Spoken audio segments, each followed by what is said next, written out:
Buenísimo, mil gracias. Entonces, les estaba comentando que,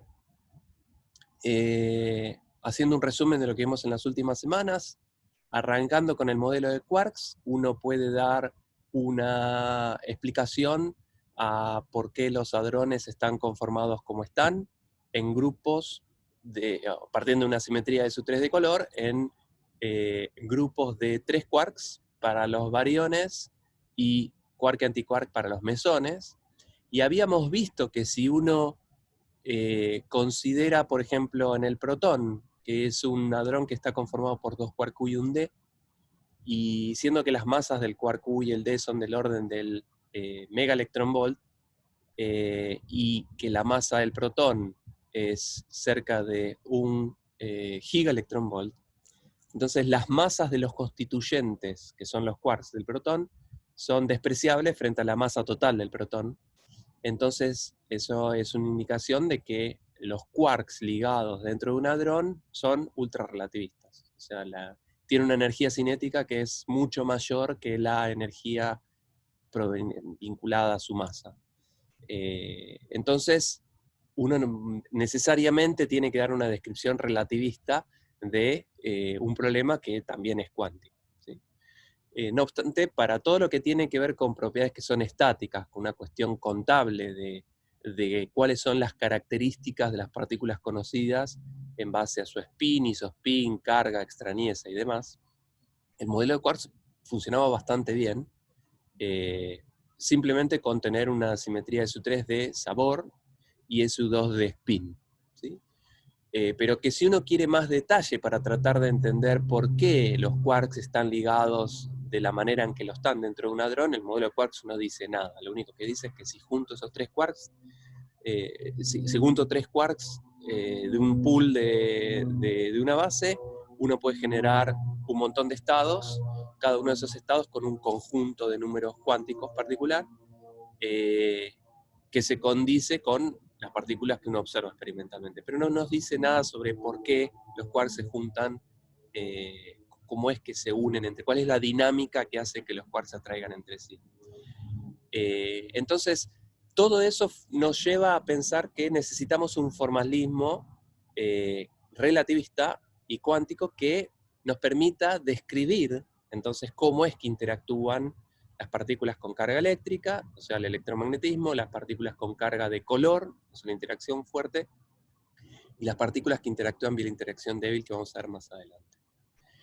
El primer intento de construir un formalismo cuántico relativista que vimos fue la ecuación de Klein-Gordon, que fue simplemente utilizar las reglas de correspondencia a la relación de dispersión relativista, y eso nos dio un conjunto de soluciones que en particular vimos que tenían, había soluciones de la ecuación de Klein-Gordon con energía negativa, que uno necesita para conformar una base. Uno no se puede desprender de esas soluciones de energía negativa, y por otro lado, había una ecuación de continuidad que describía a una corriente conservada, cuya componente cero, que en el caso de la ecuación de Schrödinger era la densidad de probabilidad, en el caso de Klein-Gordon no lo es, porque es lineal con la energía, y como la energía puede ser negativa, la densidad de probabilidad también puede ser negativa, con lo cual no es una densidad de probabilidad. Entonces, uno tiene que dar una vuelta de tuerca para tratar de entender la física de la ecuación de Klein-Gordon. Vimos que casi una década después uno puede reinterpretar y salvar entre comillas, o sea, interpretar adecuadamente la ecuación de Klein-Gordon, dándose cuenta que la corriente conservada en la ecuación de Klein-Gordon no es una corriente de probabilidad como el caso de Schrödinger, sino que uno lo puede asociar con la corriente eléctrica, y como la carga puede ser positiva o negativa, eso funciona perfecto con esa densidad de carga eléctrica negativa o positiva. No obstante, en aquel momento en el que se creó, Klein-Gordon propusieron sus ecuaciones, Dirac intentó recuperar la idea de densidad de probabilidad definida positiva, y se dio cuenta que la densidad de probabilidad estaba que la componente cero de la cuadricorriente no estaba definida positiva porque la ecuación en Klein-Gordon era cuadrática en la energía. Entonces lo que propone Dirac es un hamiltoniano lineal en P, forzando a que ese hamiltoniano satisfaga la relación de dispersión relativista. A ver si tengo una pregunta.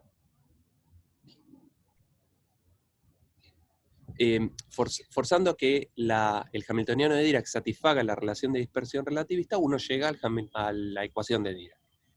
Que tiene muchas bondades. Uno es que en el límite no relativista uno recupera la mecánica cuántica teórica 2, uno recupera la ecuación de Schrödinger, pero que bueno, las soluciones de energía negativa siguen estando, y uno puede perfectamente asociar las soluciones con energía positiva a lo que uno llama partículas, y las soluciones de energía negativa a algo que es opuesto en cuanto a al valor de sus números cuánticos, que uno llama antipartícula. Otra cosa interesante de la ecuación de Dirac es que naturalmente surge el spin como un grado de libertad, que eso es algo que en mecánica cuántica no relativista uno tiene que poner a la fuerza en la teoría. Lo que vimos es que el hecho de que las soluciones de la ecuación de Dirac sean spinores de 4 componentes, las dos de arriba para partículas, las dos de abajo para antipartículas, y que uno necesita esas dos componentes para describir algo que es idéntico al spin. O sea que el spin en definitiva surge espontáneamente en la formulación de Dirac. También vimos en la última clase que uno puede introducir la helicidad como una constante de movimiento, es un operador que conmuta con el hamiltoniano, que en el caso de partículas con masa uno puede definir algo análogo, es la quiralidad, y que la helicidad para partículas no masivas, o la quiralidad para partículas masivas, es una constante de movimiento, es una magnitud conservada. Y vimos que en el caso de partículas sin masa, como son los neutrinos, que además de ir a la velocidad de la luz en todo sistema de referencia, tenían la particularidad de que en la naturaleza se las observa como partículas left, donde partículas left se refiere a partículas con quiralidad left, o sea, cuya proyección en el operador quiralidad es lo que definimos la clase pasada como quiralidad left. Entonces, lo que uno observa experimentalmente es que la naturaleza es tal que elige que las partículas sean left y las antipartículas sean right. O sea que violan explícitamente paridad. Solo en el caso de los neutrinos, ¿sí? Entonces, en definitiva, todo lo que estuvimos viendo lo expresamos en términos de psi o phi en la ecuación de Klein-Gordon y de Dirac, donde esa phi o psi representan la función de onda, y si seguimos pensando con la perspectiva de una persona de la cuántica no relativista, en el sentido que la psi describe la información, tiene la información necesaria de un sistema para describir qué le va a pasar a una partícula, o a una entidad. Mientras que estuvimos viendo que en realidad a altas energías eso no es tan así, porque la psi no solo describe a, por ejemplo, un electrón incidiendo sobre un escalón de potencial, sino que puede describir la misma psi a más de un electrón o positrones que surjan de la interacción de una partícula con, en ese caso, un potencial a alta energía. Entonces la psi no describe solamente el estado de una partícula, sino que puede describir el estado de muchas partículas que puedan espontáneamente, dadas ciertas condiciones, crearse del vacío, ¿sí? Y eso ocurre cuando la energía es suficientemente alta relativo a mc², donde m es la masa de la partícula que eventualmente aparezca. Entonces, en la ecuación de Dirac o en la ecuación de Klein-Gordon tenemos que pensar que la psi ya no refleja solamente el estado de una partícula, sino de un número indefinido de partículas y antipartículas que pueden surgir del vacío, que pueden aniquilarse, y que vimos que en cuántica relativista el número de partículas no es una cantidad conservada, lo que sí es conservado es la diferencia entre el número de partículas y antipartículas. ¿Sí? Entonces, tenemos que fabricar un formalismo donde la psi sea capaz de describir potencialmente más de un grado de libertad, más de una partícula. No necesariamente tiene que escribir una partícula, sino todas las que puedan aparecer compatibles con las condiciones del problema. Ese formalismo existe y se llama teoría cuántica de campos, o Quantum Field Theory, o QFT, es su sigla en inglés. Queremos que esa teoría que englobe todo lo que estuvimos viendo anteriormente. O sea, que en un límite de bajas energías, uno recupere la ecuación de Dirac, que describe muy bien el campo de un campo, ¿sí? Y que, bueno, ya vimos que Dirac en el límite no relativista incluye a la ecuación de Schrödinger, y que Schrödinger en el límite clásico nos lleva a la mecánica clásica de Newton. Entonces lo que queremos es una teoría que englobe todo lo que estuvimos viendo, que permita incorporar en esta psi los infinitos grados de libertad que pueden surgir en un problema cuántico relativista, como empezamos a ver hace unas clases. Entonces, ese formalismo existe, o sea, ese formalismo que nos permita describir un problema con, en principio, infinitos grados de libertad cuántico relativista, existe y ustedes lo conocen, que es el formalismo lagrangiano para medios continuos.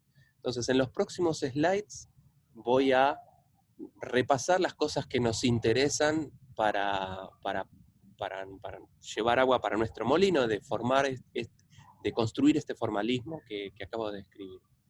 Entonces, repasemos brevemente. Si tiene una partícula, ¿sí? Uno puede definir una función que uno llama lagrangiano, que lo defino como T menos B, la energía cinética menos el potencial. Esa es la definición del lagrangiano. Y esa función va a depender de una coordenada que describa la partícula, que la voy a llamar Q, una coordenada generalizada, y la derivada temporal de esa coordenada, que la voy a llamar Q punto, y eventualmente de T. Entonces uno puede formar una función que dependa de las coordenadas, de sus derivadas temporales, y eventualmente del tiempo, que llamo lagrangiano, y que lo defino como energía cinética menos energía potencial. Con esa definición uno puede ir más allá y uno puede definir entonces un momento canónico conjugado, que lo defino como la derivada de L respecto de Q punto, y el hamiltoniano uno lo puede definir entonces como P por Q menos L, y este operador, ni siquiera es un operador, esta función,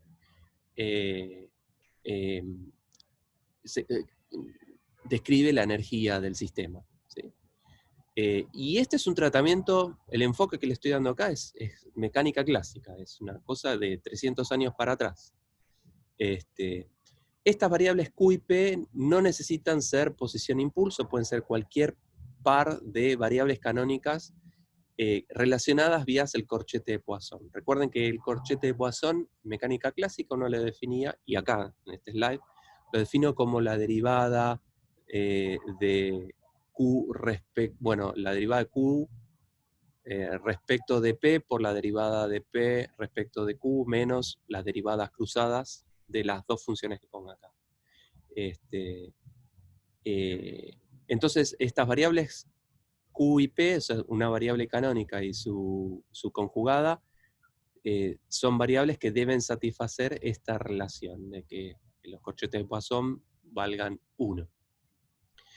Y uno puede definir la evolución temporal de un observable también con un corchete de Poisson y este hamiltoniano, ¿no? Si tengo un observable G, cualquiera, sea lo que sea, por ejemplo el momento angular, la evolución temporal, o sea, la derivada de ese observable respecto de t, se obtiene a través de los corchetes de Poisson de esa variable con el hamiltoniano. Muy parecido a lo que uno ve o análogo a lo que uno ve en cuántica, que la derivada temporal tiene que ver con el conmutador del hamiltoniano con la variable en cuestión, ¿sí? Muy bien, esto es un repaso de cosas que ustedes ya vieron en mecánica clásica. Y en este formalismo uno puede obtener las ecuaciones de movimiento, o sea, la ecuación que va a describir un sistema dado. O sea, para un sistema en particular voy a tener un lagrangiano específico, y aplicando una determinada ecuación, uno llega a la descripción dinámica del problema, que es lo que a uno le interesa, poder predecir qué es lo que le va a pasar a un sistema. Entonces las ecuaciones de movimiento resultan de integrar lo que se llaman las ecuaciones de Euler-Lagrange, que es esta ecuación de acá para una partícula. Y vamos a reobtenerlo en los slides que vienen, ¿sí? Entonces, todo lo que acabo de contar es el lagrangiano de una única partícula, pero a mí me interesaría pasar al continuo, ¿no? O sea, describir un sistema que tenga infinitos grados de libertad. Porque recuerden que el origen de esta charla es generar un formalismo donde la psi describa un problema con potencialmente muchos grados de libertad. Y entonces lo que voy a hacer es agarrar este formalismo clásico y clásicamente extenderlo al problema, en vez del problema de una partícula, un problema de muchas partículas. Entonces uno podría pensar, por ejemplo, este es un caso puntual, un caso específico, en el que tengo un sólido, por ejemplo, unidimensional, ¿no? O sea, tengo, por ejemplo, moléculas que están unidas, moléculas que están unidas entre sí por una cierta interacción, que la voy a modelar como una interacción elástica, o sea, por resortitos. Y la distancia característica entre estas moléculas la llamo un cierto número A, que es la longitud de este resorte en reposo. Entonces, pensemos en un problema, en vez de una partícula, un problema de muchas partículas, que sea unidimensional, para que las cuentas sean más sencillas, donde las partículas están ligadas a sus vecinos vía interacciones elásticas, y tienen entonces puedo describir la posición de cada una de estas partículas a través de esta función eta sub i, para la partícula iésima, que me dice cuál es el apartamiento de esa partícula respecto de la posición en reposo, ¿sí? La posición en reposo cuando los resortitos estos están en su longitud natural. Entonces, esto es un caso particular, para que veamos como un ejemplo cómo uno puede construir este lagrangiano y llegar a las ecuaciones de Lagrange. Entonces, si eta i representa el desplazamiento de cada partícula, bueno, en este caso la partícula iésima respecto de su posición de equilibrio, entonces podría describir yo la ecuación, el lagrangiano de cada partícula, y el lagrangiano total es directamente la suma del lagrangiano de cada uno de ellos. Entonces el lagrangiano de este sistema de infinitas partículas es T menos B, es la energía cinética menos la energía potencial. Donde la energía cinética es un medio de la masa por la velocidad al cuadrado, y la velocidad es la derivada temporal del desplazamiento de cada partícula, ¿sí? Menos la energía potencial, que es la energía potencial elástica, que es un medio de K por el delta X al cuadrado, donde el delta X ahora es la diferencia de desplazamientos entre una partícula y su vecino, ¿sí? Entonces este es el lagrangiano que uno podría construir para este caso particular de un problema de mecánica clásica, en el que uno tiene, en principio, infinitas, o un número grande, n, de partículas, ¿sí? Entonces, en la expresión anterior yo fíjense que acá hay un parámetro importante del problema, que es este A, me gustaría meterlo en este lagrangiano. Entonces multiplico por A y divido por A. Eso es lo que hago en esta ecuación. Multipliqué por A y dividí por A. Entonces puedo definir una densidad lineal de masa mu, que es simplemente m por A. El término cinético era un medio de mb cuadrado. Bueno, lo dividí por A, entonces ahora es m sobre A, eso lo llamo mu, y el A que es factor afuera de estos corchetes. Y de la misma manera yo tenía acá K, la constante elástica del resorte, lo multiplico por A y lo divido por A. Entonces me queda K por A, que lo llamo I, que es el módulo de Young, que es la constante elástica multiplicado por una unidad de distancia, ¿sí?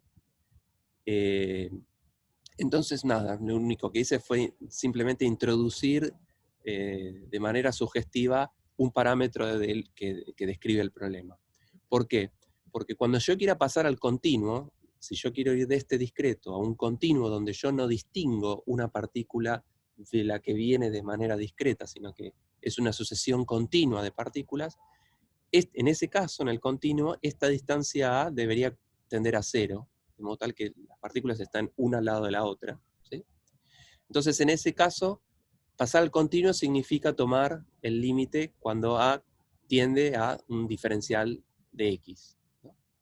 Entonces, si A tiende a un diferencial de X, este factor que tengo en el término de energía potencial, lo puedo escribir como delta eta respecto de X, ¿sí? Y la sumatoria de A por una función de A pasa a ser la integral de diferencial X por esa función de X. Entonces, este lagrangiano, que está pensado como en términos de partículas discretas, a tomar este límite al continuo, lo escribo como, puedo sacar el 1/2 factor común, la integral de diferencial X de mu por eta punto, ¿sí? Menos I, y este término se transforma en d eta de X al cuadrado, ¿sí? Entonces, ahora este lagrangiano está descrito en términos de una variable eta que depende de X y de T, y de sus derivadas, la derivada temporal, en este caso, y la derivada espacial, ¿sí? Y este es vuelvo a insistir, este es un ejemplo concreto de este problema unidimensional. Entonces, yo podría definir una densidad lagrangiana, porque fíjense que el lagrangiano es la integral de una cosa, entonces esa cosa es una densidad de este objeto, ¿no? Es una densidad, le llamo densidad lagrangiana. Entonces, todo lo que está dentro de la integral es mi densidad lagrangiana, de modo tal que el lagrangiano en sí mismo es la integral de esta densidad lagrangiana, que es una función, como dije, de la variable, que depende de x y de t, que depende del espacio-tiempo, y de sus derivadas espaciales y temporales. ¿Sí? Muy bien. De la misma manera, como vimos para el lagrangiano de una única partícula, uno puede definir la variable canónica conjugada. O sea, dado esta función de x y de t, que le voy a llamar un campo, entonces, porque es algo que en un punto del espacio-tiempo toma un cierto valor, puedo definir entonces el campo canónico conjugado de la misma manera que habíamos visto para el caso de una partícula. Era la derivada del lagrangiano respecto de la derivada temporal de la derivada temporal de la variable, ¿sí? De la derivada lagrangiana respecto de eta punto. Y en este caso particular de nuestro ejemplo del slide anterior, con esta densidad lagrangiana, el pi es mu por eta punto, ¿sí?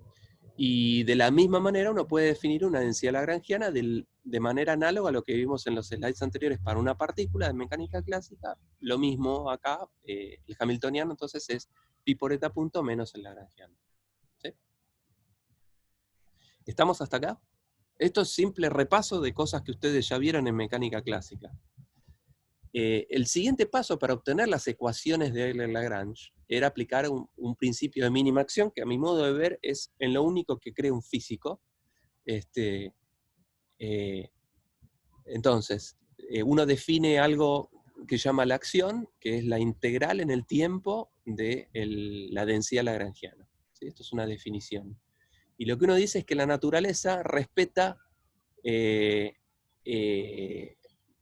las condiciones tales que la variación de esta densidad lagrangiana entre dos tiempos fijos es mínima, ¿sí? O sea que la variación del lagrangiano es cero. Entonces, en este principio, uno lo que dice es que los extremos están fijos y de todas las posibles variaciones que tenga el lagrangiano entre dos puntos, aquella trayectoria o aquella evolución que me lleve del punto 1 al punto 2 con los extremos fijos, es de todas las posibles conexiones entre esos dos puntos, la que la naturaleza elige es aquella en la que esta acción es mínima, donde esta función que uno define alcanza un mínimo.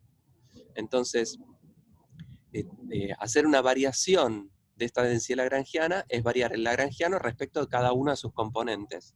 Y como dijimos, el lagrangiano depende de eta, de la derivada de eta respecto de x y de la derivada de eta respecto de t.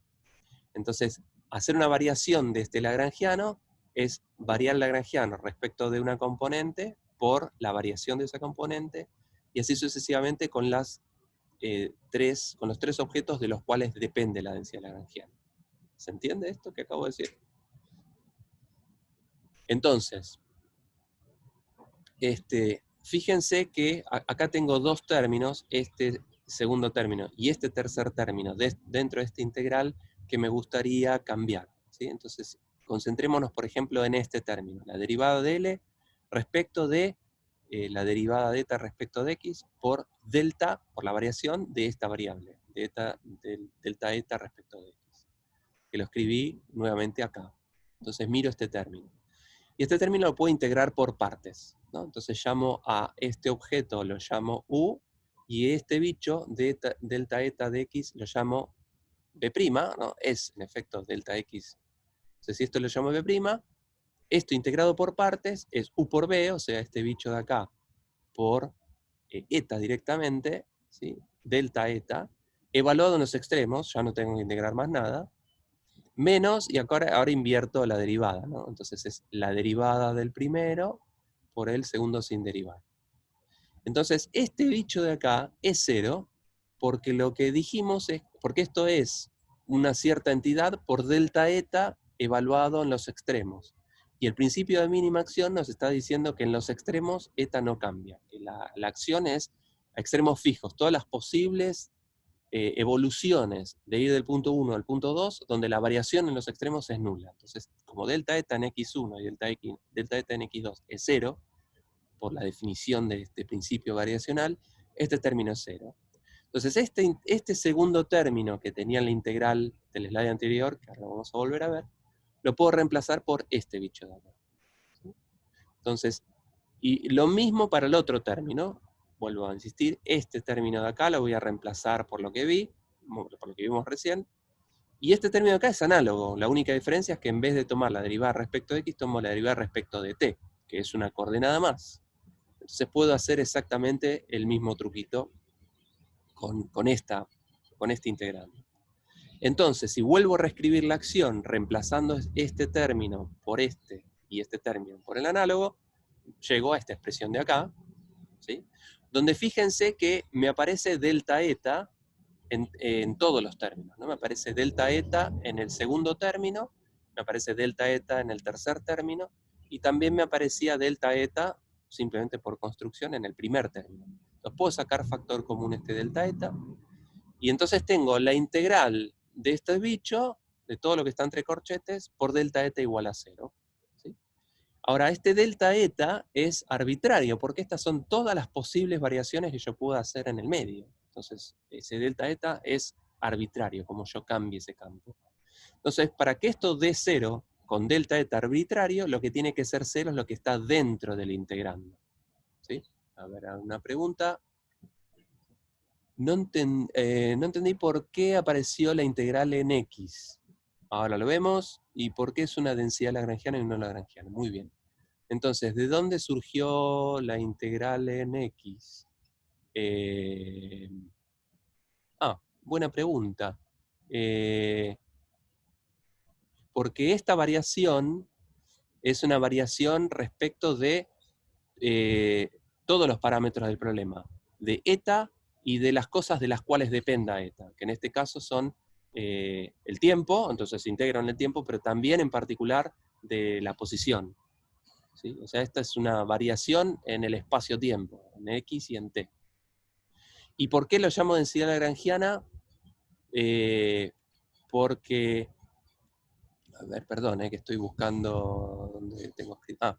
Porque el lagrangiano lo puedo escribir como una integral de alguna cosa, ¿no? Entonces a esa cosa lo llamo densidad lagrangiana, es algo que integrado me da el lagrangiano. Pero vamos a ver de acá en adelante que entonces tener esta densidad lagrangiana es toda la información necesaria para escribir un problema, porque la integral de eso me da el lagrangiano, y el lagrangiano, vía las ecuaciones de Lagrange, me da la descripción de mi problema. Pero de acá en adelante voy a necesariamente llamar lagrangiano a esta densidad lagrangiana. En vez de llamarla densidad lagrangiana, voy a decir invariablemente el lagrangiano. Densidad de volumen. Sí, es una densidad, es algo que integrado, bueno, este es sí, lo puse en una única coordenada, pero es una densidad en el espacio, una densidad lagrangiana por unidad de volumen. Es algo que integrado en el espacio, entonces es una densidad en ese espacio, ¿sí? Me da el lagrangiano total. Entonces, que el principio de mínima acción en este caso particular, en este caso general, perdón, para un lagrangiano genérico, el principio de mínima acción me lleva a que si la acción es mínima, entonces lo que tiene que ser cero es el integrando. Entonces si copio ese integrando, es esto que tengo acá. Y esto que está acá es la ecuación de Euler-Lagrange, pero para la densidad lagrangiana, si quieren. Es la ecuación de Euler-Lagrange. ¿Sí? Fíjense que es la derivada, a ver, lo vuelvo a poner acá. Miren esta ecuación, ¿sí? Y miren esta ecuación, y es exactamente lo mismo, ¿no? Y esto es más, uno lo puede escribir, bueno, eso lo voy a contar después. Entonces, aplicando el principio de mínima acción a un lagrangiano en general, llegamos a que el integrando de la acción tiene que ser cero, y ese integrando es este bicho de acá. Entonces, para un lagrangiano en general, que dependa de eta, de la derivada temporal de eta y de la derivada espacial de eta, ¿sí? La descripción, dado ese lagrangiano, la descripción de cómo va a evolucionar el sistema viene dado por esta ecuación, que es la ecuación de Euler-Lagrange, ¿sí? En nuestro ejemplo concreto, nuestro lagrangiano, el del problema unidimensional de las masitas unidas por resorte, nuestro lagrangiano era este que está acá, y aplicando esta ecuación de Euler-Lagrange a este lagrangiano en particular, o sea, si reemplazo L por esto acá adentro, llegó a una ecuación de ondas, ¿sí? Es muy sencillo darse cuenta, y está bien. Bueno, este es el resultado, o sea, la dinámica de nuestro problema de masitas unidas por resortitos de constante K que está codificado en esta Y, y partículas con masa M que está codificado en esta mu, satisfacen esta ecuación, que si lo miran con cuidado, es una ecuación de ondas, y es una solución satisfactoria, porque en función de lo que ustedes ya saben, tienen un problema con masitas unidas por resorte. La descripción de la evolución de ese problema en función de la variable eta es una ecuación de ondas, una ecuación de ondas unidimensional. O sea que obtuvimos, utilizando este formalismo, con un ejemplo en particular, que lo pongo simplemente como ejemplo, no es más que eso, un problema físico que ustedes conocen, está perfectamente descrito con este formalismo. ¿Bien? El formalismo general entonces es esta ecuación que está acá, dado un lagrangiano o una densidad lagrangiana, un lagrangiano por unidad de volumen, si quieren. La descripción de qué es lo que le va a pasar al sistema que está descrito por este lagrangiano, sea lagrangiano que sea, es esta ecuación de Euler-Lagrange, que satisface el principio de mínima acción. ¿Bien? Esto uno lo puede compactar un poco, porque fíjense, esto es la derivada respecto de x de el lagrangiano respecto de la derivada de eta respecto de x, y esto es lo mismo respecto de t. Entonces, si esto lo pasase a una versión covariante, o sea, si digo que phi es un campo que depende de x y de t, y el lagrangiano depende, en vez de eta lo llamo phi ahora, depende del campo phi y de la derivada temporal, o sea, de la derivada 0 de phi, y de las derivadas espaciales, o sea, de las derivadas 1, 2 y 3 de phi, y de eventualmente del tiempo.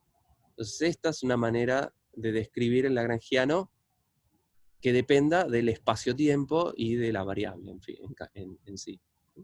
Donde la derivada mu la definí como lo mismo que venimos viendo antes, ¿no? La derivada respecto de x mu, donde x0 es el tiempo, y x1, 2 y 3 son las coordenadas espaciales.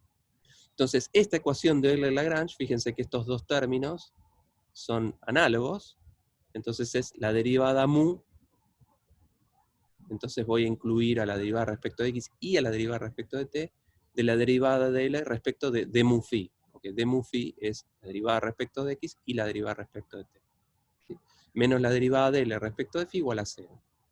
Entonces, esta es una versión más compacta de, es la ecuación de Euler-Lagrange, que describe, dado un lagrangiano que dependa de un campo y sus derivadas, y eventualmente del tiempo, la dinámica de qué es lo que le va a pasar al sistema descrito por este lagrangiano está dada por el resultado de lo que dé esta ecuación. Esta ecuación es lo que nos va a dar la dinámica de un problema dado. ¿Sí? Todo esto que estuvimos viendo hasta acá es un repaso de lo que vieron de mecánica clásica, no hay nada nuevo. Y en ese sentido, este es un tratamiento puramente clásico. En ningún momento dije nada sobre quién es phi, ni ninguna regla de conmutación, no hay nada de cuántica metido acá, ni menos de relatividad también. Entonces, vamos a considerar en los slides que vienen ciertos casos particulares, ¿no? Entonces supongamos que alguien de alguna manera me manda por WhatsApp un mensaje y me dice, pensá en este lagrangiano. Porque lo que vimos anteriormente es que, dado un lagrangiano, la dinámica de ese problema estaba por esta ecuación. Entonces, bueno, ahora alguien me da un lagrangiano de ejemplo, ¿sí? Es un lagrangiano muy sencillo. La derivada mu de un phi, la derivada mu de phi menos m cuadrado phi cuadrado. Escrito así, este lagrangiano es invariante de Lorentz, ¿no? Esto está contraído, es un objeto que ante transformaciones de Lorentz es invariante. Entonces, vamos bien, es un invariante relativista. Pero no digo nada sobre qué es phi. Es más, en particular en este ejemplo, pienso que phi es una función de escalar real de x y de t. ¿Sí? Entonces, para ver la evolución o la descripción física del problema, tengo que aplicar la ecuación de Euler-Lagrange que vimos en el slide anterior, aplicado a este lagrangiano en particular. ¿Sí? Entonces tengo dos términos. El término que tiene que ver con la derivada de L respecto de phi es trivial, ¿no? La derivada de L respecto de phi es menos m cuadrado por phi. Y después está este otro término, que es la derivada mu de la derivada del lagrangiano respecto de d mu phi. Entonces tendría que calcular esto primero, ¿no? Que es la derivada de L respecto de d mu phi. Entonces tengo la derivada mu de la derivada respecto de d mu phi de este término de acá arriba. Que lo voy a escribir de la siguiente manera. Como yo voy a tener que tomar la derivada respecto de d mu phi con el mu abajo, ¿sí? Me gustaría bajar el índice de este mu que está arriba. Entonces, para bajar el índice, lo que puedo hacer es multiplicar por g mu nu, ¿sí? El tensor que me sube y me baja los índices, el tensor que describe la métrica de Minkowski. A ver, perdón, tengo una pregunta. Ok. Me piden si puedo ir un poco más lento por las cuentas. Bueno, puede ir un poco más lento. De todos modos, igual tienen los slides, así que no es necesario que copien lo que están viendo porque se los mandé por mail los slides, pero igualmente voy más despacio entonces. Entonces, quiero aplicar las ecuaciones de Euler-Lagrange a este lagrangiano en particular, y fíjense que este primer término tiene la derivada mu de phi, pero con el mu abajo, y acá está todo bien, en este término tengo el de mu phi abajo, pero acá tengo el de mu con el mu arriba. Entonces lo que hago es, algo tengo que hacer para bajar este índice abajo. Entonces lo que puedo hacer es multiplicar por g mu nu. Este g mu nu es el tensor que describe la geometría del espacio de Minkowski. Es un tensor diagonal que tiene, depende de la elección que hagan, un 1 en la coordenada espacial, temporal, y menos 1 en las espaciales, y ceros en la diagonal. Entonces tengo este g mu nu multiplicado por d nu phi, ¿sí? Si contraigo este g mu nu con este d nu phi, lo que me va a dar es g mu phi con el mu arriba, ¿sí? Entonces lo que hice fue bajarle el índice a este d nu para tomar esta derivada con un poco de cuidado. Entonces ahora sí, tomo la derivada. Y eso me va a dar dos términos, ¿no? Tengo el producto de dos cosas. Entonces un término es trivial, me da este g mu nu por d nu phi, al tomar la derivada respecto de mu phi. Y cuando tomo la derivada respecto de mu phi, pero en el producto derivo respecto de d nu phi, eso me va a dar 1 en el caso de que nu sea mu. Es la derivada respecto del segundo miembro de este producto. Entonces, el segundo término me va a quedar el g mu nu, el u medio afuera, el d mu phi, que lo estoy dejando sin derivar, y la derivada de este es simplemente la delta de mu nu. ¿Bien? Y entonces ahora puedo contraer estos bichos, ¿no? Entonces el g mu nu multiplicado por el d nu phi, esto me da el d mu phi con el mu arriba, y lo mismo con este. El delta mu nu hace que este mu se transforme en nu, y cuando lo contraigo con este, me sube el índice nu a mu arriba. ¿Sí? Entonces esto me quedó un medio de d mu phi más d mu phi, los dos índices arriba, o sea, esto quedó la derivada mu, acá debería ser un mu, del d mu phi arriba. ¿Está bien? O sea, más lento que eso no puedo ir.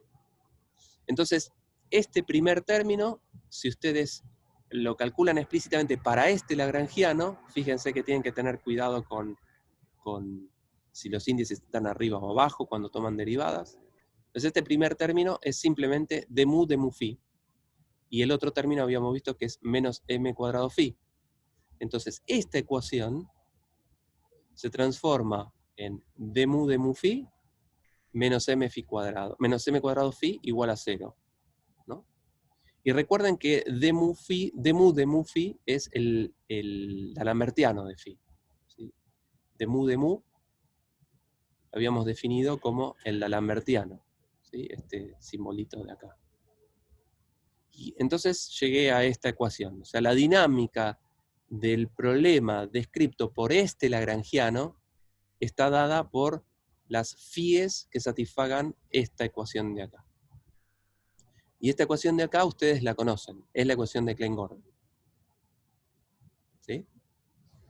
Y esto es un tanto sorprendente porque a la ecuación de Klein-Gordon habíamos llegado por otro camino. La ecuación de Klein-Gordon la obtuvimos de agarrar, lo dijimos ya varias veces, ¿no? De agarrar la relación de dispersión relativista y las reglas de correspondencia, con un panorama completamente distinto. Y lo que estamos haciendo acá es agarrar un formalismo clásico que ustedes vieron en mecánica clásica y que yo les comenté nuevamente en los slides previos, pero se lo aplico a un lagrangiano en particular que me cayó del cielo, vino un lagrangiano de arriba, aplico las ecuaciones de Lagrange y obtengo la misma física. O sea que la física que describe esta densidad lagrangiana es la física de la cuántica relativista descrita por Klein-Gordon. ¿Sí? ¿Se entiende lo que acabo de decir? Es un tanto sorprendente que uno llegue a un resultado que ya conoce, pero con un formalismo completamente distinto. Y eso es un tanto asombroso. ¿Sí? Veamos otro ejemplo más. Bueno, antes una vuelta de tuerca. El lagrangiano que vimos recién, el phi era un campo escalar real, dije yo. Pero en principio, el lagrangiano tiene que ser real. En el formalismo que estuvimos viendo, que vieron en mecánica clásica, el lagrangiano era un lagrangiano real. Pero podría estar descrito en principio en términos de campos complejos. Entonces, supongamos que tengo un campo phi, que ahora en vez de ser un escalar real, sea un escalar complejo. O sea que tiene una parte real y una parte imaginaria, donde phi1 y phi2 son sí campos escalares reales. El conjugado de este campo phi va a ser entonces phi1 menos i phi2. Entonces fíjense que phi1 y phi2 son campos independientes, son dos campos independientes que son la parte real y la parte imaginaria del campo phi. Entonces el lagrangiano, si depende de este campo phi, es un lagrangiano que tiene dos grados de libertad, el campo phi1 y el campo phi2. Pero en vez de escribirlo en términos del campo phi1 y phi2, yo lo podría tratar de escribir en otra base. En vez de escribirlo en phi1 y phi2, lo escribo en términos de phi y phi conjugado. Pensado así, phi y phi conjugado son campos independientes. Lo que estoy haciendo es cambiar la base phi1, phi2 a la base phi conjugado. No es que phi conjugado es algo parecido a phi, es un campo distinto en ese sentido, es el otro elemento de la base. Entonces, supongamos que escribo este lagrangiano, ¿sí? La derivada mu de phi conjugado por la derivada mu de phi menos m phi por phi conjugado. Entonces es un lagrangiano que tiene 2 grados de libertad, ¿sí? Si distribuyen explícitamente, o sea, si escriben phi conjugado como phi1 menos i phi 2, y escriben a phi como phi1 más i phi 2, y distribuyen las cosas, ¿sí? Les van a quedar estos 4 términos de acá. Le van a quedar un término que es proporcional a phi1 cuadrado, que viene de este phi por phi conjugado. Phi por phi conjugado es la norma de phi, ¿no? Y entonces eso es al cuadrado. Entonces eso da un phi1 cuadrado más un phi2 cuadrado, ¿no? Entonces estos 2 términos vienen de este de acá. Y estos otros 2 términos de manera análoga vienen del primer término de acá. Y fíjense que estos 2 primeros términos son el lagrangiano que vimos recién, d mu phi menos m phi cuadrado, donde phi es un escalar real. Entonces el lagrangiano que depende de un escalar real phi1, que es igual al que vimos en el slide anterior, y los otros 2 términos corresponden a lo mismo, pero para el otro campo phi2, y están desacoplados. O sea que este lagrangiano que escribí así, es el lagrangiano de un campo escalar complejo, o sea, un campo que tiene 2 grados de libertad, ¿sí? Que cada uno tiene su propia dinámica, pero lo puedo escribir de esta manera compacta. Entonces, tengan en cuenta que si uno tiene un campo complejo, el conjugado de ese campo es otro campo, y hace las veces de la base phi1, en vez de hablar de phi1 y phi2, hablo de phi y phi conjugado. Entonces puedo escribir un lagrangiano de un campo escalar complejo de una manera compacta, de esta manera, ¿sí? Es simplemente un comentario adicional. Otro lagrangiano simpático, supongan que el mismo tipo que me tiró la información del lagrangiano que vimos antes, ahora nos da otro lagrangiano, y nos dice, este es un lagrangiano que depende de un campo espinorial, ya no es un campo escalar, es un campo tipo espinor de Dirac, que es un espinor de 4 componentes, ¿sí? Y que depende de ese campo de 4 componentes, y como el campo es complejo, también de su versión conjugada y traspuesta, en definitiva, que es este psi-techo, donde recuerden que habíamos definido psi-techo como psi-daga, traspuesto y conjugado, multiplicado por gamma 0. Entonces, si defino este psi-techo de la misma manera que habíamos definido en la ecuación de Dirac, y este lagrangiano depende del campo, y como este es un campo complejo, pero espinorial, pero complejo, como vimos en el slide anterior, yo podría escribirlo en vez de sus componentes complejas, en términos de su versión normal y su versión techo. ¿Está bien? O como phi y phi conjugado, bueno, ahora como psi y psi techo. ¿Bien? Y supongamos que el lagrangiano tiene esta pinta de acá. ¿Está bien? Entonces, que es un lagrangiano arbitrario que alguien nos plantea. Entonces, utilicemos las ecuaciones de Euler-Lagrange, ¿sí? Para cada uno de estos campos. Por ejemplo, como yo tengo acá 2 campos, si quiero tomar la ecuación de Euler-Lagrange, podría tomar la ecuación, tengo 2 ecuaciones de Euler-Lagrange. Una cuando pienso que el campo es psi, que es uno de mis campos, y otra cuando el campo es psi-techo. Supongamos que voy a tomar la ecuación de Lagrange respecto de psi-techo, y ustedes pueden hacer lo mismo respecto de psi. Entonces, si tomo la ecuación de Lagrange respecto de psi-techo, es simplemente reemplazar la phi que tenían los slides anteriores por esta psi-techo, ¿sí? Entonces, la derivada de L respecto de la derivada mu de psi-techo, acá no hay ninguna derivada mu de psi-techo. Entonces, no existe en mi lagrangiano una construcción que tenga esta pinta. Entonces, la derivada de L respecto de eso es 0. Entonces, el primer término para este lagrangiano concreto no me aporta nada. El segundo término sí, es la derivada de L respecto del psi-techo, que es simplemente todo aquello que esté multiplicando la psi-techo. O sea, es este bicho de acá. ¿Sí? Entonces, la ecuación de Euler-Lagrange de este lagrangiano me da esta ecuación. Este bichito de acá. Y si lo miran, es la ecuación de Dirac. Entonces, otra vez, esta formulación de una teoría lagrangiana de campos que en la construcción de esta teoría no hay nada cuántico explícitamente, ¿sí? Es una teoría, la misma que vieron en mecánica clásica, tiene 300 años. Para ciertos lagrangianos, como los que estuvimos viendo y este también, para un lagrangiano dado, llegamos a una ecuación que estuvimos dedicándole varias clases a ver cuál es la física que describe la ecuación de Dirac. Entonces, fíjense que llegamos a la ecuación de Dirac, ¿sí?, en un slide, en esta situación, ¿sí? Llegamos a la misma física que estuvimos viendo en clases anteriores, pero con una formulación lagrangiana. O sea, toda la física que describe la ecuación de Dirac es la misma física que está codificada en esta función lagrangiana. O sea, la información que está compactada en esta ecuación de acá, en esta densidad lagrangiana, es la misma física que estuvimos viendo en las últimas clases respecto de la ecuación de Dirac, porque la ecuación de Lagrange de este bicho me da la ecuación de Dirac, ¿sí? Entonces toda la información necesaria está compactada en este lagrangiano. Entonces, si yo quisiese hablar de la física de la ecuación de Dirac, es más fundamental hablar del lagrangiano de la ecuación de Dirac que de la ecuación en sí.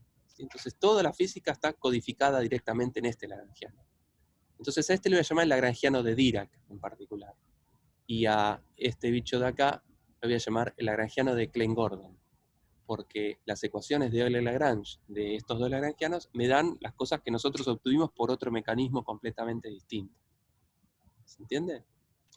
Un último lagrangiano, y este sí lo paso un poco rápido porque no me voy a detener con las cuentas, que están puestas acá y seguramente lo van a ver en la práctica, pero es este lagrangiano. Es f mu nu por f mu nu, donde f mu nu lo defino explícitamente como la derivada mu de un campo a nu menos la derivada nu de un campo a mu. Donde este a es como tiene coordenada de Lorentz, es un cuadrivector, ¿sí? Que perfectamente podría ser, por ejemplo, bueno, nada, es un cuadrivector, ¿no? Un objeto, un campo vectorial, de 4 componentes. Entonces, dado un campo vectorial de 4 componentes, puedo definir este objeto f mu nu, y el lagrangiano entonces lo defino, alguien me propone un lagrangiano que sea f mu nu por f mu nu. Esto, como ustedes ya hicieron electro no es correlativa a esta materia, pero algunos de ustedes ya habrán hecho electro, o en física 3 ya saben quién es este f mu nu, ¿no? Entonces, en vez de aplicar las ecuaciones de Euler-Lagrange, en este slide les muestro cómo obtener la ecuación dinámica del problema haciendo el principio variacional, ¿no? O sea, tomando la derivada, una variación del lagrangiano extremos fijos de este f mu nu. No entro en detalle en las cuentas, vamos a estar un ratito y no viene al caso, lo pueden ver con cuidado, lo pueden discutir en la práctica, lo pueden ver de cualquier libro. Lo que importa es el resultado de que la acción es mínima si manoseando un cacho de estas expresiones uno llega a una integral de algo por la variación igual a 0, y habíamos visto, de la misma manera que en el principio variacional, decíamos que como la variación es arbitraria, a puntos fijos, todas las posibles variaciones que haga, si todas esas integrales tienen que dar 0, lo que tiene que ser 0 es el integrando, así obtuvimos la ecuación de Euler-Lagrange. Entonces, este integrando tiene que ser 0, y eso lo que nos lleva es a que esto tiene que ser 0, y si se fijan, lo que está entre paréntesis es el f mu nu que habíamos definido. Entonces, la ecuación que describe la dinámica del problema dado este lagrangiano es esta, d mu de f mu nu igual a 0. Y para aquellos que hayan visto electromagnetismo, o quizás si lo vieran en física 3, estas son las ecuaciones de Maxwell en ausencia de campos, en ausencia de fuentes. O sea, para un problema en el que no hay cargas eléctricas y no hay corrientes eléctricas, esto expresa las ecuaciones del campo electromagnético en ausencia de cargas y corrientes. Y entonces este AMU es un vector de 4 componentes, donde la componente 0 es el potencial escalar eléctrico, y las componentes 1, 2 y 3 son el potencial vector del cual uno obtiene el campo magnético, ¿sí? Entonces, fíjense que este formalismo clásico me da algo que también es clásico, son las ecuaciones de Maxwell, ¿no? En este caso no hay nada cuantizado todavía. Pero es un ejemplo más de cómo un lagrangiano en particular me da algo que uno ya conoce también, de una manera relativamente sencilla.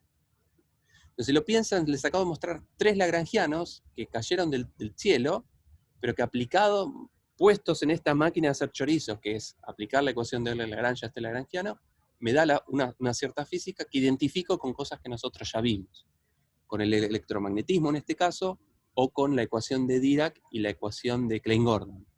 ¿Bien? Entonces, sí, para terminar, este es mi último slide, los 3 ejemplos que vimos, en realidad, corresponden a lagrangianos que son invariantes relativistas. Por cómo están construidos, todos los lagrangianos tenían contraídos los índices estos mu y nu, en el lagrangiano de Maxwell, el lagrangiano de Dirac también, y el lagrangiano de Klein-Gordon también era covariante, ¿sí? O sea, los lagrangianos que vimos son explícitamente covariantes, ¿sí? Pero nadie dijo que estén cuantizados de entrada, y en ese sentido son campos clásicos. Nunca establecí ninguna regla de conmutación. O sea, obtuvimos, por ejemplo, en particular, la ecuación de Klein-Gordon y la ecuación de Dirac sin haber dicho quién corno es el campo phi. Pero la ecuación que obtuvimos es la de Klein-Gordon y la de Dirac, donde esos campos representan funciones de onda que tienen que tener ciertas características y reglas de conmutación. Entonces la pregunta es, lo que estuvimos viendo desde el principio de la clase respecto del formalismo de esta teoría lagrangiana de campos, es un formalismo clásico, fue un repaso de mecánica clásica. Es un formalismo que es previo a la mecánica cuántica. No obstante, ese formalismo aplicado a ciertos lagrangianos en particular, que nos vamos a preguntar la clase que viene, de dónde vienen y por qué esos lagrangianos me dan la física que me dan. Pero a lo que atañe a la clase de hoy, lo que me interesa recalcar es que aplico este formalismo clásico a ciertos lagrangianos y no me pregunto de dónde vinieron. Y la respuesta es que la física que describen esos lagrangianos es la física de la cuántica relativista, la ecuación de Klein-Gordon y la ecuación de Dirac. Entonces, no está en el formalismo de la teoría lagrangiana el hecho de que las cosas sean cuánticas o relativistas. Claramente esa información está codificada en el lagrangiano original. En quién me dio esos lagrangianos, sería interesante preguntarle por qué los construyó como los construyó, por qué esa construcción en un formalismo clásico me da algo cuántico relativista. ¿Sí? ¿Qué quise decir acá? Recordemos que este campo phi que planteamos en estos lagrangianos es un campo que en principio puede albergar infinitos grados de libertad. Recuerden que lo obtuvimos pasando al continuo por analogía a un problema unidimensional en el que uno tiene infinitas masitas y que quiero describir como una única entidad, y esa única entidad es esa eta de xt en el caso de ese problema. Entonces toda la información de esas infinitas masas, de esos infinitos grados de libertad, la puedo compactar en una función phi de xt que resulta ser la phi y la psi que aparecen en la ecuación de Klein-Gordon y de Dirac. Entonces ahora esta phi o esta psi es un campo, es una función que depende del espacio-tiempo, pero que puede albergar infinitos grados de libertad, como acabamos de ver en la analogía con el problema unidimensional y esas infinitas masitas que estoy describiendo con una única función phi de xt. Entonces, nada, eso es lo que pensaba contarles en esta clase. La clase que viene, no sé por qué dice que vamos a ver esto en más detalle en la clase que viene. La clase que viene lo que vamos a ver es Sí, vamos a ver esto más detalle. El teorema de Nether, que habla de que siempre que haya una simetría en un problema, hay una magnitud conservada. Ese teorema vale en mecánica clásica, vale en mecánica cuántica no relativista y vale en el framework que estamos viendo ahora. Entonces, la clase que viene vamos a ver es nuevamente el teorema de Nether con un poco más de cuidado. Les voy anticipando que como vimos cuando vimos la ecuación de Dirac y la ecuación de Klein-Gordon, que había una magnitud conservada, una cuadricorriente conservada, si hay una cuadricorriente conservada, uno la puede asociar a una simetría del problema. Entonces vamos a ver que el teorema de Nether en general nos ayuda a entender de dónde vienen esas cuadricorrientes conservadas, a qué simetría tendrían que estar asociadas, de modo tal que satisfaga el teorema de Nether. Y finalmente vamos a hablar de segunda cuantificación para tratar de entender un poquito más qué es lo que describen estos campos phi. ¿Sí? Pero el resumen de la clase de hoy es mostrarles que uno puede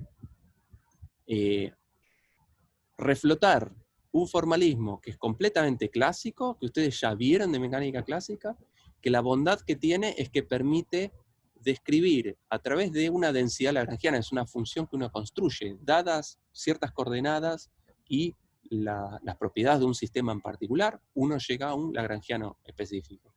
Y que aplicando las ecuaciones de Euler-Lagrange a ese lagrangiano, uno tiene la ecuación que describe la dinámica de ese problema, cómo es que va a evolucionar ese sistema. Ese es un formalismo clásico, que en particular permite albergar funciones phi que uno puede asociarlas a funciones que describen potencialmente infinitos grados de libertad, como vimos cuando uno pasa al continuo, el caso discreto de este formalismo lagrangiano. En el paso al continuo estoy incorporando la posibilidad de describir infinitos grados de libertad. Y eso es algo interesante porque, como dijimos al principio de la clase, las ecuaciones de Dirac, en particular la ecuación de Klein-Gordon, pueden describir no una única partícula, sino un conjunto variable de partículas, donde lo que tiene que ser conservado es la diferencia entre el número de partículas y antipartículas. ¿Sí? Entonces este formalismo nos permite describir distintos lagrangianos, y lo que vimos en particular es que hay dos lagrangianos muy interesantes que aplicados a este formalismo nos dan la ecuación de Dirac y la ecuación de Klein-Gordon, que son ecuaciones a las que nosotros llegamos de una manera completamente distinta, de una manera a fuerza bruta, ¿sí? Y acá lo que estamos viendo es que estamos recuperando la misma física, pero con un formalismo distinto. Es un formalismo más de primeros principios, si uno quiere. ¿Bien? Eso era básicamente lo que tenía para contarles hoy. No sé si tienen alguna duda. Gustavo, a mí me queda la duda en el lagrangiano de Dirac. Sí. ¿Qué función cumple el psi techo? Como que si, supongo que si derivás después respecto de las ecuaciones de Euler-Lagrange. Eh, bueno, vos derivaste con psi techo. No, listo, ya está, ya lo vi. No, Derivás pero de respecto a psi techo y te da con el psi y claro. viceversa. Y si vos Perfecto. podés hacer la misma cuenta derivando respecto de psi, y te va a quedar otra ecuación, y vos tendrás que ver qué significa esa ecuación. El tema es que, Ok, ok. ¿está bien? Pero en particular derivando respecto de una de las dos funciones de las cuales depende este lagrangiano, de una de las dos, funciones de las cuales depende este lagrangiano, campos que depende de este lagrangiano, obtenés la ecuación de Dirac. Podrías haber tomado además la otra ecuación, que si la manoseás te va a dar la misma ecuación de Dirac. Perfecto, gracias, gracias. A ver si hay alguna otra pregunta. Parece ser que se entendió, por lo menos para algunos de ustedes, ¿no? Pero anímense a preguntar, ¿eh? Si no, después en el final me pongo más loco. Me doy rienda suelta.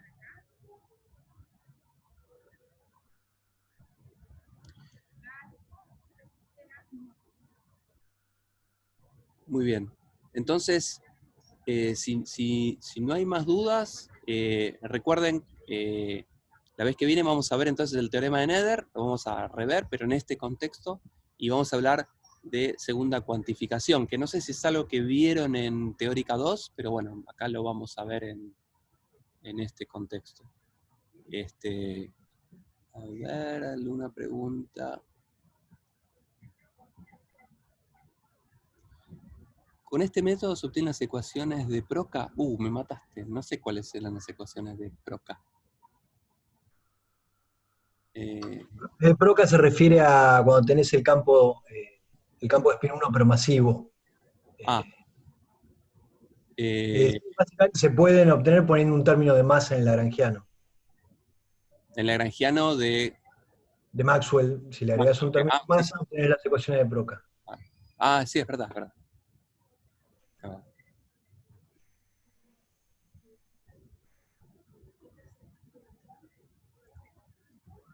Después en la práctica lo vamos a ver todos. Buenísimo. Sí, en particular estos, ¿no? Cómo tener las ecuaciones de Euler-Lagrange del hamiltoniano, del lagrangiano de Maxwell. Bueno, no tengo más nada que contarles, así que los dejo en manos de... Hagamos 2:20, volvemos a la práctica. Antes de que se vayan, les pido si pueden cambiar sus nombres de usuario con el numerito del grupo, como hacemos siempre.